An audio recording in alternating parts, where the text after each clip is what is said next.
Régine Rezeau est maire depuis 2008. Elle gère un peu plus de 700 habitants dans la commune de Sèmes.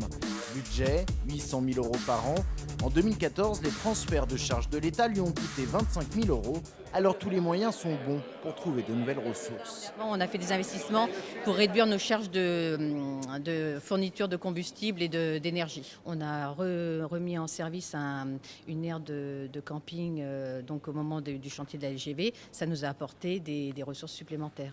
20 000 euros par an, mais une rentrée financière à durée limitée car conditionnée au chantier de la LGV. Quant aux dépenses de fonctionnement, difficile d'en faire une variable d'ajustement avec des charges incompressibles comme les dépenses de personnel, 50% du budget de la commune pour une dizaine d'employés. Enfin, ce qui est en train de se dessiner, c'est resserrer les moyens et en tout cas nous conduire à nous organiser autrement et à mutualiser les moyens.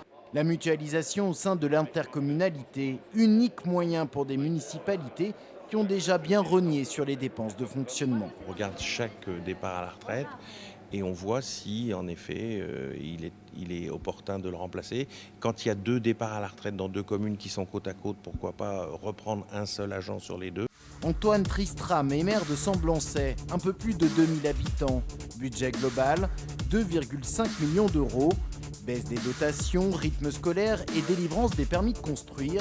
En 2015, il devra composer avec pratiquement 100 000 euros de rentrée financière en moins. Alors les impôts devraient augmenter de 1 à 2% et la mutualisation des services comme la voirie devrait se poursuivre. Sur les investissements, des travaux de voirie par exemple, au lieu de refaire une voirie en entier, on en fait la moitié une année, la moitié l'autre. Nous qui étions le principal donneur d'ordre dans les bâtiments, travaux publics et autres, on voit très bien qu'on va limiter. Et donc ces entreprises-là vont avoir du mal, elles ont déjà du mal, elles viennent déjà frapper à la porte en disant est-ce que vous avez des chantiers, des choses à faire, et on leur répond non. Deux maires qui doivent redoubler d'imagination pour clore leur budget 2015. Ils disent cependant être conscients de la réalité économique, accepter les efforts, mais critiquent la méthode.